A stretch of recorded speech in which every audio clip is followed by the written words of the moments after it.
मन का विश्वास कमजोर होना, इतनी शक्ति हमें देना दादा।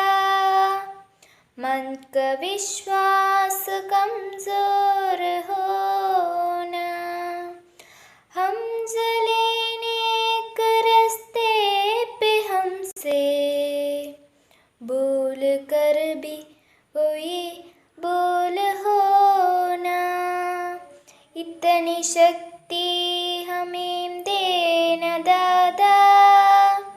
मन का विश्वास कमजोर होना, इतनी शक्ति हमें देना दादा। मन का विश्वास कमजोर होना।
SHCGHSS चालाकुड़ी के आदरणीय अध्यापक, मेरा प्यारे विद्यार्थियों, सबको मेरा नमस्कार।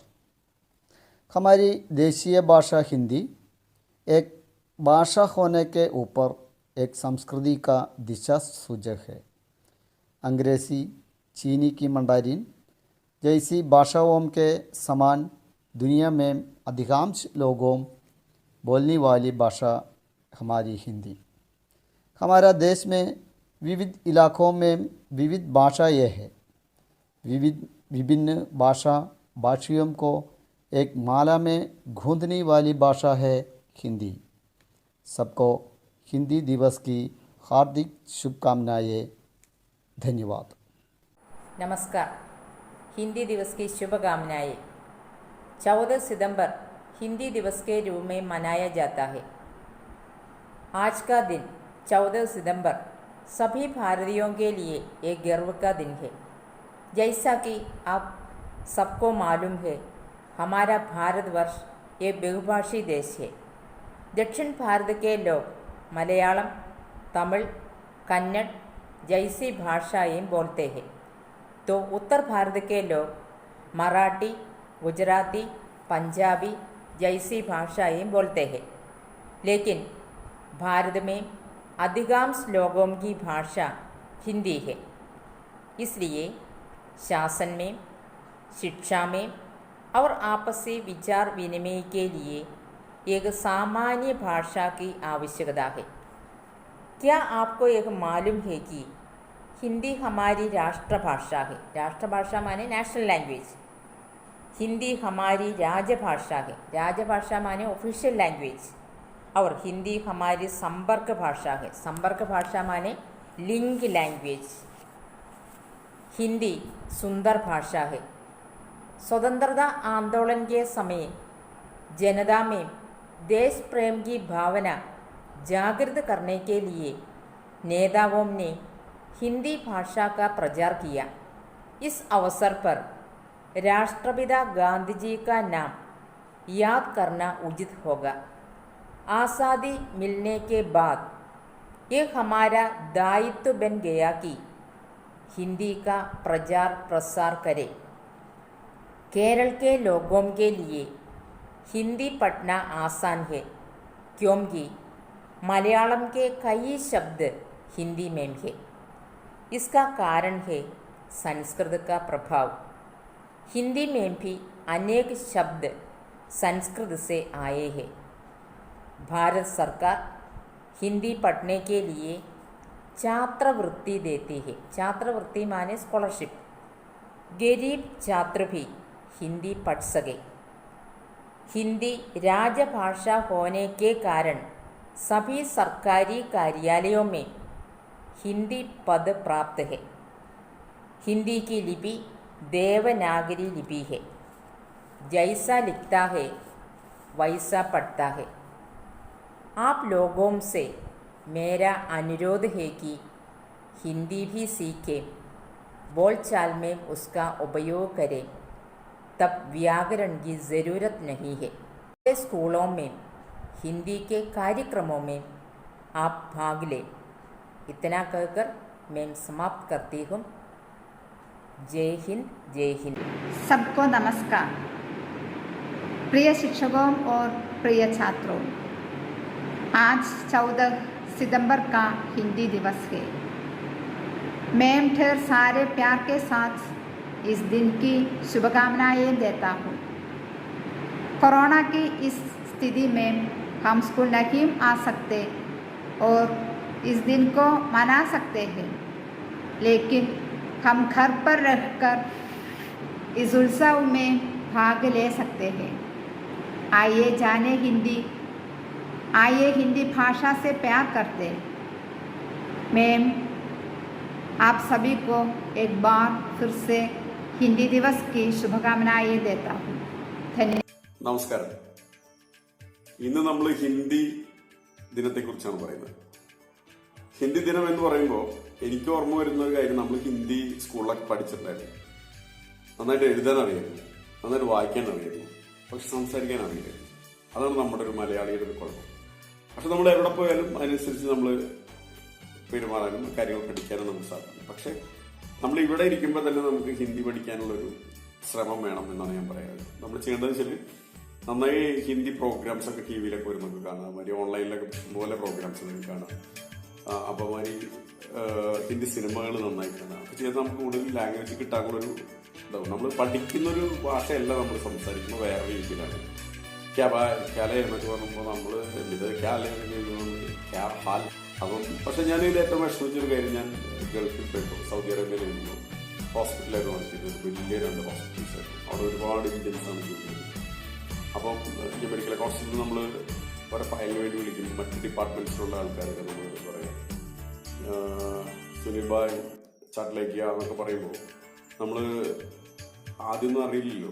അങ്ങനെ അത് പെട്ടെന്ന് നമുക്ക് മനസ്സിലാവും. പക്ഷെ പിന്നെ അവിടെ അധികം സംസാരിക്കാനൊന്നും പറ്റാത്തൊരവസ്ഥയാണ്. പക്ഷെ അപ്പോൾ അവരെന്ത് ചോദിക്കും, സുനിൽ നീ ഇന്ത്യ എന്നല്ലേ, അപ്പം നീ എന്തുകൊണ്ട് ഹിന്ദി പറയുന്നില്ല? ഒരു ഇന്ത്യക്കാരനാണെങ്കിൽ ഹിന്ദി അറിയണം എന്ന് പറയും. സത്യം പറഞ്ഞാൽ എനിക്കതിൽ ഭയങ്കര വിഷമം തോന്നുന്നു. കാരണം വെച്ചാൽ നമ്മളൊരു ഇന്ത്യക്കാരനായിട്ട് നമുക്ക് ഹിന്ദി അറിയില്ല എന്ന് പറയുമ്പോൾ ഭയങ്കര സങ്കടം. നമ്മുടെ നാട്ടിൽ ഒരുപാട് ഭാഷകൾ പല സ്റ്റേറ്റിലും പല ഭാഷകളാണെങ്കിലും കോമൺ ആയിട്ട് നമ്മൾ ഹിന്ദിയാണ് ഉപയോഗിക്കുക, അല്ലെങ്കിൽ ഇംഗ്ലീഷാണ്. അപ്പം മറ്റ് സ്റ്റേറ്റുകളിൽ പോയി സാധാരണക്കാർക്ക് പെട്ടെന്ന് മനസ്സിലാവുന്ന ഹിന്ദി, ഇംഗ്ലീഷ് എല്ലാവർക്കും അറിയണമെന്നില്ല. അപ്പോൾ ഇപ്പോൾ കേരളത്തിൽ പുറത്തു പോയി കഴിഞ്ഞാൽ തമിഴ്നാട് ഒഴികെ, തമിഴ്നാട്ടിൽ പോലും ഇപ്പോൾ ഹിന്ദി പറഞ്ഞു തുടങ്ങിയെന്ന് തോന്നുന്നത്. കേരളത്തിന് പുറത്ത് പോയി ബാംഗ്ലൂർ ആയാലും ബോംബെ ആയാലും ഗോവയിലും ഡൽഹി ആയാലും എവിടെ പോയാലും നമുക്ക് ഹിന്ദി ഉണ്ടെങ്കിൽ പറ്റും. അവരെന്നെ അവിടെയുള്ള മറ്റ് രാജ്യങ്ങൾ കൺട്രീസിലുള്ള ആൾക്കാരായിരുന്നു, ബംഗ്ലാദേശ്, പാകിസ്ഥാൻ ഉള്ള അവരൊക്കെ നമുക്ക് ഹിന്ദി പറഞ്ഞാൽ അവർക്കെല്ലാം നമ്മുടെ മനസ്സിലവരുടെ നമുക്ക് സംസാരിക്കാൻ പറ്റുന്നുണ്ട്. അപ്പോൾ അതൊരു വലിയൊരു വിഷമമായിരുന്നു. അതുകൊണ്ട് നിങ്ങളൊക്കെ ഹിന്ദി നന്നായി പഠിക്കണം. ഹിന്ദി ഹമാര രാഷ്ട്രഭാഷ എന്ന് പറയുമ്പോൾ വെറുതെ പറഞ്ഞിട്ട് കാര്യം, അത് പറയാൻ പഠിക്കണം എന്നാണ്. അത് നമുക്ക് എവിടെ പോയാലും ഈസിയായിട്ട് യൂസ് ചെയ്യാൻ പറ്റണം കേട്ടോ. അപ്പോൾ അതൊന്നും മറക്കരുത്. ഹിന്ദി ബോർഡ് കണ്ടാൽ നമുക്ക് വായിക്കാൻ പറ്റണം, അത് എഴുതാൻ പറ്റണം. ഒരു ആൾക്കൊരു സാധനം എഴുതി കൊടുക്കാൻ നമുക്ക് സാധിക്കണം. അതിനൊക്കെ ഒന്ന് ശ്രമിക്കുക. എല്ലാവർക്കും എല്ലാവരും പണ്ഡിതന്മാരായിട്ടൊന്നുമല്ലോ. നമുക്ക് പക്ഷേ ഇവിടെ വലിയ രീതിയിൽ നമ്മൾ ക്ലാസ്സിലത്തെ അധ്യാപകരെക്കാളും നന്നായിട്ട് ഹിന്ദി സംസാരിക്കുന്ന ആൾക്കാരില്ല. അത് ചിലപ്പോൾ ഒരു പക്ഷേ നമ്മളെല്ലാം പറഞ്ഞു തരാൻ സാധിക്കും, ഗ്രാമറൊക്കെ പറഞ്ഞു തരാൻ സാധിക്കും. പക്ഷേ സംസാരിക്കാൻ ചിലപ്പോൾ അത്ര ഈസി ആവുന്നില്ല. പക്ഷെ അത് വളരെ കൊളോക്കൽ ലാംഗ്വേജ് ഒരുപാട് വ്യത്യാസമുണ്ട്. UP ഹിന്ദി, ഇപ്പോൾ മഹാരാഷ്ട്ര ഹിന്ദി, അങ്ങനെ ഹിന്ദികളുണ്ട്. അതൊക്കെ വ്യത്യസ്തമാണ്. അപ്പോൾ അത് വ്യത്യസ്ത രീതിയിലാണ് അവർ സംസാരിക്കുക. അപ്പോൾ മറ്റ് കുറേ അറബിയൊക്കെ അങ്ങനെ തന്നെ, പല ഭാഷകളും അങ്ങനെ. ഇംഗ്ലീഷിൽ നമുക്കറിയാലോ, നമ്മളിപ്പോൾ തൃശ്ശൂർ പറയുന്ന മാതിരിയല്ലോ മറ്റേ കൊല്ലത്ത് പറയാം, അല്ലെങ്കിൽ കോട്ടയത്ത് പറയാം, കോഴിക്കോട് പറയാം. അതേമാതിരിയുള്ള മാറ്റങ്ങൾ അതിലുണ്ട്. പക്ഷെ എന്നിരുന്നാലും ബേസിക്കലി ഒന്നാണ്. അപ്പം നമ്മളതെല്ലാം നന്നായിട്ട് പഠിക്കാൻ ശ്രമിക്കുക. ഹിന്ദി നന്നായി പഠിക്കുക. ഹിന്ദിയിൽ സംസാരിക്കാൻ പഠിക്കുക, ഹിന്ദിയിൽ എഴുതാൻ പഠിക്കുക. നല്ലൊരു आदरणीय प्रधान अध्यापिका सिस्टर जोली रोज, सभी गुरुजनों और मेरे सभी साथियों को मेरा नमस्कार. हमारे देश में हर साल अलग अलग दिवस मनाए जाते हैं, जैसे शिक्षक दिवस, बाल दिवस, स्वतंत्रता दिवस आदि. इसी तरह से भारत में हर साल 14 सितंबर को हिंदी दिवस के रूप में मनाया जाता है. हिंदी हमारी राष्ट्र भाषा है और भारत में सबसे अधिक बोली जाने वाली भाषा भी हिंदी है. राष्ट्रपिता गांधी जी ने हिंदी भाषा को जनमानस की भाषा भी कहा है. हम सबके लिए हिंदी दिवस और हिंदी भाषा को बहुत महत्व है. हिंदी हिंदुस्तान की राष्ट्र भाषा ही नहीं बल्कि हिंदुस्तानियों की पहचान भी है. आज के आधुनिक युग में हमें अंग्रेजी भाषा भी सीखना जरूरी है, लेकिन हमें अपनी हिंदी को कभी नहीं भूलना चाहिए. हमें हिंदी है, हम वतन है नारे का सम्मान करना चाहिए. आप सभी को एक बार फिर हिंदी दिवस की बहुत बहुत बधाई देती है. धन्यवाद. जय हिंदी. शुभ प्रभात. मेरा नाम जिया है और आज मैं आपके समझ एक हसीरस कविता पेश करने जा रही हूँ, जिसका शीर्षक है यमराज से मुलाकात, जिसका रचयिता युवा कवि श्री मणि सिंह है. आज सुनते हैं कविता. एक दिन रास्ते में मुझे मिल गए यमराज, बोलो बेटा तुम्हारे पापों का कड़ा बन गया आज. मैं बोला प्रभु मैं तो जलेबी सा सीधा हूँ, क्यों मेरी शरारत पर उंगली उठा रहे हो? जरूर आपके कंप्यूटर में कोई वायरस है जो मुझ पर एरर लगा रहे हो. ध्यान से सुनिए, मेरी भी क्या मजबूरी है, आजकल जीने के लिए गलत काम करना भी जरूरी है. यमराज बोले बेटा इस तरह जी न रुकाओ, इंसान तो तुम पहले से हो, अब कदम की तरफ मत ही नहीं ना हो. ये तो तुम इंसानों का सिस्टम है, यह भी जान लो. अगर तुम्हारे पास सच्ची है तो अपने प्राणों को जोड़कर कोई 3 वरदान मान लो. मैंने पहले 2 वरदान माने, मेरी रिश्ते गरीबी और बेरोजगारी हटाओ. यमराज बोले फिर हाँ यह तो संभव है, इसके बजाय अपने में 20 साल और बढ़वा लूं. मैंने आखिरी वरदान माने, प्रभु कम से कम ये ब्रह्मचार्य ही मिटा दो. इस पर बोले अरे नादान यह भी नहीं जानती कि विधि का विधान कौन मिटा सकता है. जब मैं स्वयं धर्मराज होकर तुम्हें 20 साल की रिश्वत दे रहा हूँ तो सोच ये ब्रह्मचार्य कौन मिटा सकता है. मगर याद रख अगर तुझ पर सच्चा है तो तेरी 19 के रास्ते खुल जाएंगे, तेरे सुख पेट्रोल के दमा में बढ़ते और तो पानी की स्तोत्र में करते जाएंगे. धन्यवाद. आपका दिन शुभ रहे.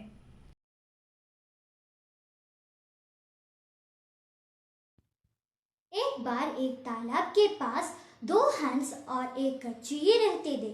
कछुए और दोनों हंस आपस में बहुत अच्छे मित्र थे. उन तीनों को उस तालाब से पेट पर खाने को मिलता था. तीनों में बहुत आनंद से अपना जीवन के व्यतीत कर रहे थे. ग्रीष्म ऋतु आने पर जब तालाब सूख गया तो तीनों मित्रों को भोजन और पानी कमी होने लगी. तब दोनों हंसों ने कछुए से कहा तुम इतनी दुखी क्यों हो गए. कछुए यह जानता था कि वह दोनों हंसों की तरह उड़ नहीं सकता.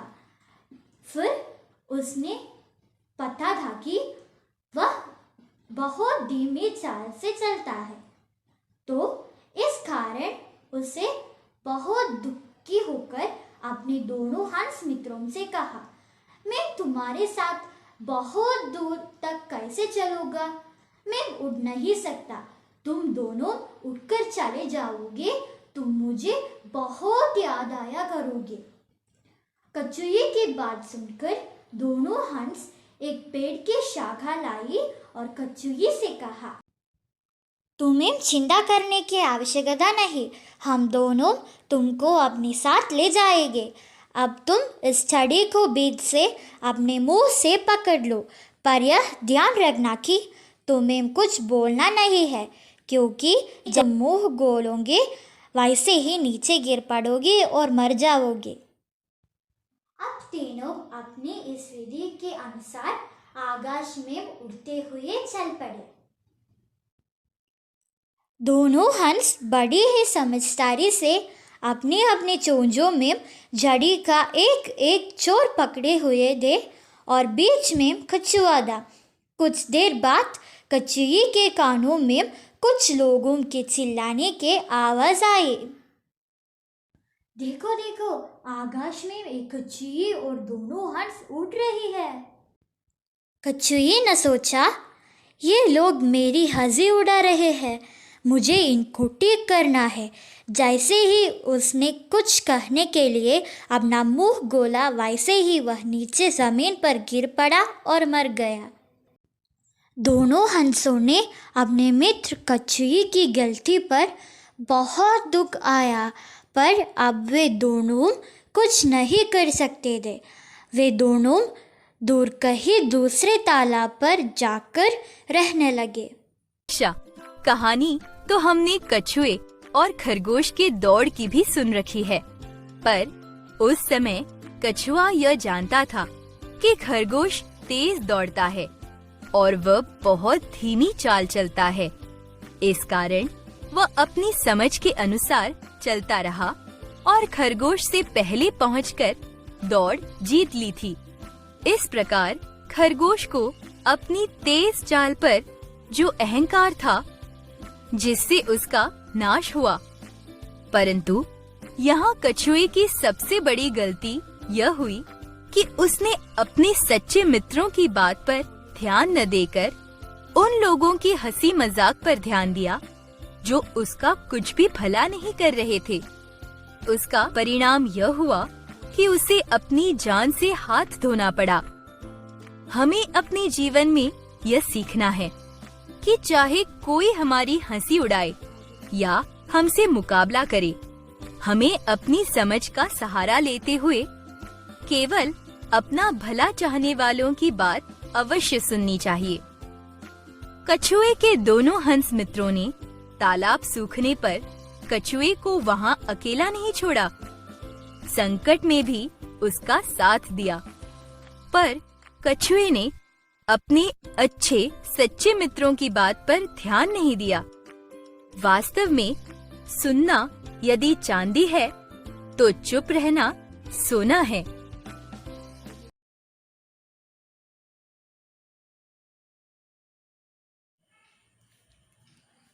नमस्ते मेरे प्यारे बच्चों, आप कैसे हो? खुश हो ना? ठीक है, तो आज हम एक कविता सीखेंगे। ये क्या है? हाँ बताओ। हाँ, ये तितली है। क्या है? तितली। तो इस कविता का नाम है तितली रानी। तितली रानी। എല്ലാവരും ടെക്സ്റ്റ് ബുക്കിലെ പേജ് നമ്പർ 10 എടുക്കൂ. ठीक है. ഇനി ഈ കവിത ഞാൻ ആദ്യം പാടാം, അത് കഴിഞ്ഞിട്ട് നിങ്ങൾ പാടണം. ठीक है. तितली रानी पंख फैला के आओ ना, तितली रानी फूल फूल में बैठो ना, तितली रानी इधर उधर उड़ जाओ ना, तितली रानी सबका दिल बहलाओ ना. ठीक है, तो कौन बताएंगे इसका अर्थ? हाँ बताओ. हाँ ठीक है. तो बच्चों, मैं बताती हूँ इसका अर्थ. तितली. क्या है तितली? हाँ, എല്ലാവരും പറഞ്ഞല്ലോ. അതെ, പൂമ്പാറ്റ. तितली പൂമ്പാറ്റ. पंख. क्या है पंख? अदे ചിറക്. ഫൈലാന. വിടർത്തുക. വിടർത്തി വരുന്നു. പൂവ്. फूल पूവ്. बैठना. बैठना. क्या है बैठना? हाँ, इरिक्कुക. दिल बहलाना. क्या है दिल बहलाना? മനസ്സിനെ സന്തോഷിപ്പിക്കുക. ठीक है. तो बच्चों, कैसी लगी ये कविता? ठीक है. एक कविता अच्छी तरह से पढ़ना. कल मैं प्रश्न पूछूंगी. ठीक है? कल मिलेंगे बच्चों, कल मिलेंगे. धन्यवाद.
तीन राजकुमार गुरुकुल में अपनी पढ़ाई पूरी करने के बाद घर लौट रहे हैं.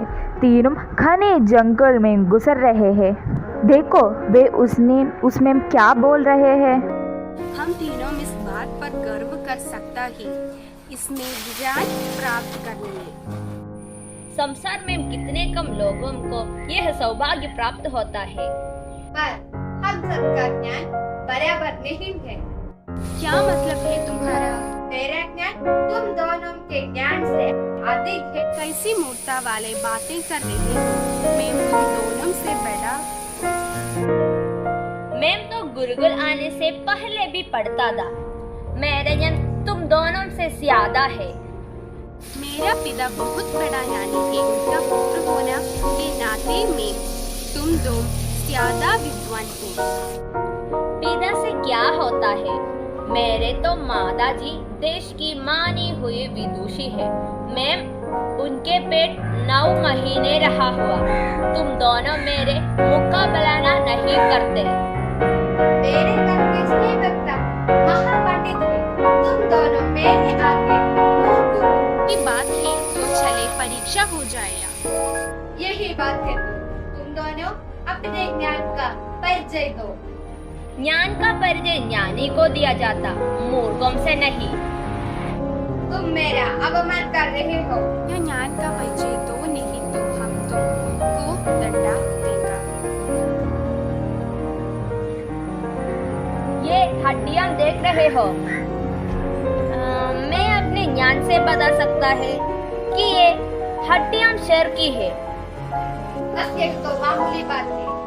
मैं तो अपने ज्ञान से इन हड्डियों पर मांस में ब्रेक और उसके ऊपर काल हट सकता हूँ. लो मैं मंत्र पढ़ता हूँ. अरे हाँ, ये तो गाया. मूर्खों, अब तो तुम सबसे मैं तुम सबसे क्या तुम इसमें प्राण भी डाल सकता है? नहीं, कार्य तो तुम भी नहीं कर सकते। मैं इसमें प्राण डाल सकता हूँ। पर ऐसा मत करना। क्या? उसके बाद शेर हमें गा जाएगा। पर मुझे तो सिद्ध कर देंगे कि मैं तुम दोनों से बड़ा ज्ञानी हूँ। नहीं नहीं, शेर हम गा जाएगा।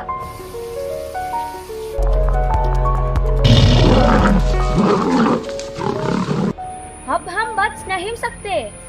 शेर हमें गा ही जाए। अरे वह देखो कौन आ रहा दे। अरे वक्त तो गुरुजी थे। गुरुजी, हम लोग संकट में पड़ गया है। गुरुजी, हमारा जान बचाएगा। मुझे मालूम था कि तुम लोग के आदर अभी अहंकार बहुत है और तुम अपने ज्ञान का नुकसान भी कर सकते हो, इसलिए मैं तुम लोगों के पीछे पीछे आ रहा था। गुरुजी, मुझसे बड़ी गलती हो। शेर हम सबके गा जाएगा। अब अपने ज्ञान से इस शेर को बकरी बना दूंगा।